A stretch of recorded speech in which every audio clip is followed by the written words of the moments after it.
नमस्कार साथियों।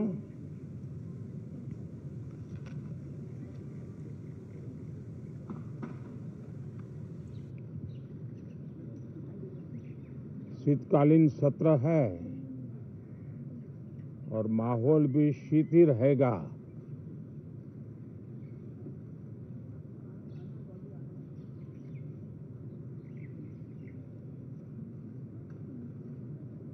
दो 2024 का ये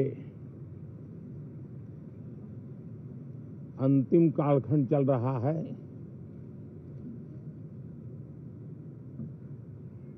देश पूरे उमंग और उत्साह के साथ 2025 के स्वागत की तैयारी में भी लगा हुआ है। साथियों, संसद का ये सत्र अनेक प्रकार से विशेष है और सबसे बड़ी बात है हमारे संविधान के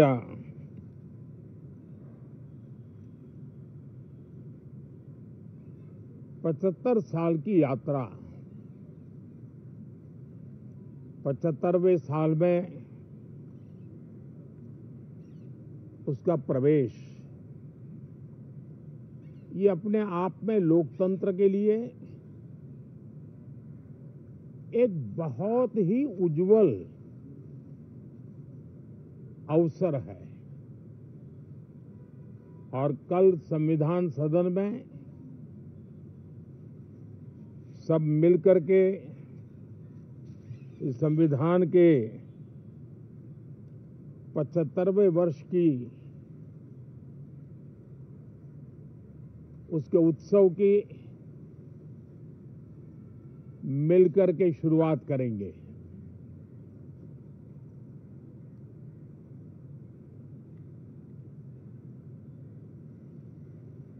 संविधान निर्माताओं ने संविधान निर्माण करते समय एक एक बिंदु पर बहुत विस्तार से बहस की है और तब जाकर के ऐसा उत्तम दस्तावेज हमें प्राप्त हुआ है। और उसकी एक महत्वपूर्ण इकाई है हमारी संसद। हमारे सांसद भी और हमारी संसद भी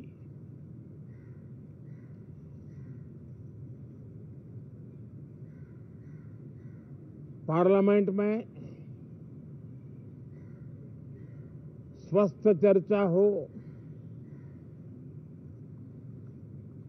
ज्यादा से ज्यादा लोग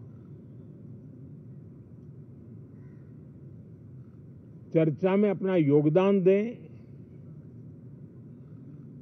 दुर्भाग्य से कुछ लोगों ने अपने राजनीतिक स्वार्थ के लिए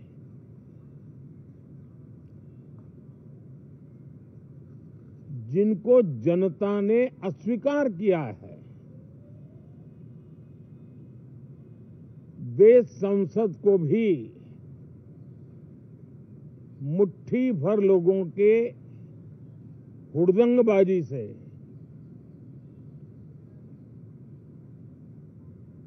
कंट्रोल करने का लगातार प्रयास कर रहे हैं। उनका अपना मकसद तो संसद की गतिविधि को रोकने से ज्यादा सफल नहीं होता है और देश की जनता उनके सारे व्यवहारों को काउंट करती है और जब समय आता है तो सजा भी देती है। लेकिन सबसे ज्यादा पीड़ा की बात यह है कि जो नए सांसद होते हैं, नए विचार, नई ऊर्जा लेकर के आते हैं और ये किसी एक दल में नहीं, सभी दल में आते हैं। उनके अधिकारों को कुछ लोग दबोच देते हैं। सदन में बोलने का उनको अवसर तक नहीं मिलता है। लोकतांत्रिक परंपरा में हर पीढ़ी का काम है आने वाली पीढ़ियों को तैयार करे, लेकिन 80-80, 90-90 बार जनता ने जिनको लगातार नकार दिया है, वे न संसद में चर्चा होने देते हैं, न लोकतंत्र की भावना का सम्मान करते हैं, न ही वह लोगों की आकांक्षाओं का कोई महत्व समझते हैं, उनका उसके प्रति कोई दायित्व है वो कोई समझ पाते हैं। और उसका परिणाम है वो जनता की उम्मीदों पर कभी भी खरे नहीं उतरते हैं और परिणाम स्वरूप जनता को बार बार उनको रिजेक्ट करना पड़ रहा है। साथियों, ये सदन लोकतंत्र की 2024 के पार्लियामेंट के चुनाव के बाद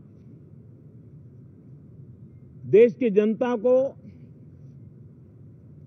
अपने अपने राज्यों में कुछ स्थानों पर अपनी भावना, अपने विचार, अपनी अपेक्षाएं प्रकट करने का अवसर मिला है। उसमें भी 2024 के लोकसभा के चुनाव के नतीजों को और अधिक ताकत दी गई है राज्यों के द्वारा, और अधिक बल प्रदान किया गया है, और अधिक समर्थन का व्याप बढ़ा है। और लोकतंत्र की यह शर्त है कि हम जनता जनार्दन की भावनाओं का आदर करें, उनकी आशा अपेक्षाओं पर खरा उतरने के लिए दिन रात मेहनत करें।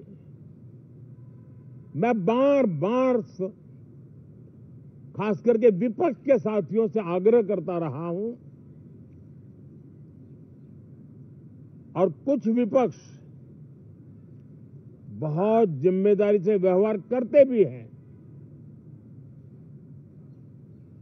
उनकी भी इच्छा रहती है कि सदन में सुचारू रूप से काम हो, लेकिन लगातार जिनको जनता ने नकार दिया है, वे अपने साथियों की बात को भी दबोच देते थे, उनकी भावनाओं का भी अनादर करते हैं, लोकतंत्र की भावनाओं का अनादर करते हैं। मैं आशा करता हूं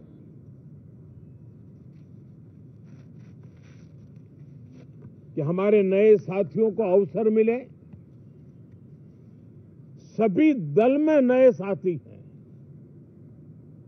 उनके पास नए विचार हैं, भारत को आगे ले जाने के लिए नई नई कल्पनाएं हैं। और आज विश्व भारत की तरफ बहुत आशा भरी नजर से देख रहा है। तब हम संसद का समय का उपयोग वैश्विक स्तर पर भी भारत के आज जो सम्मान बढ़ा है, भारत का प्रति जो आकर्षण बढ़ा है, उसको बल प्रदान करने वाला हमारा व्यवहार रहना चाहिए। विश्व के अंदर भारत को ऐसे अवसर बहुत कम मिलते हैं जो आज मिला है, और भारत की संसद से वो संदेश भी जाना चाहिए कि भारत के मतदाता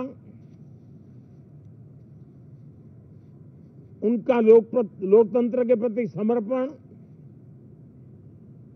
उनका संविधान के प्रति समर्पण, उनका संसदीय कार्य पद्धति पर विश्वास, संसद में बैठे हुए हम सबको जनता जनार्दन की इन भावनाओं पर खरा उतरना ही पड़ेगा। और समय की मांग है, हम अब तक जितना समय गंवा चुके हैं उसका थोड़ा पश्चाताप करें और उसका परिमार्जन करने का उपाय यही है कि हम बहुत ही तंदुरुस्त तरीके से हर विषय के अनेक पहलुओं को संसद भवन में हम उजागर करें। आने वाली पीढ़ियां भी पढ़ेगी उसको, उसमें से प्रेरणा लेगी।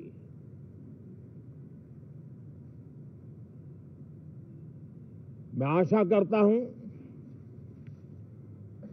कि ये सत्र बहुत ही परिणामकारी हो, संविधान के 75वें वर्ष की शान को बढ़ाने वाला हो, भारत की वैश्विक गरिमा को बल देने वाला हो, नए सांसदों को अवसर देने वाला हो, नए विचारों का स्वागत करने वाला हो।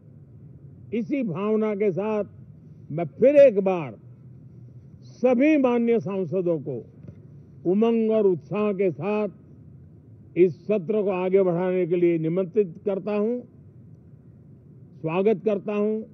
आप सब साथियों का भी बहुत बहुत धन्यवाद। नमस्कार।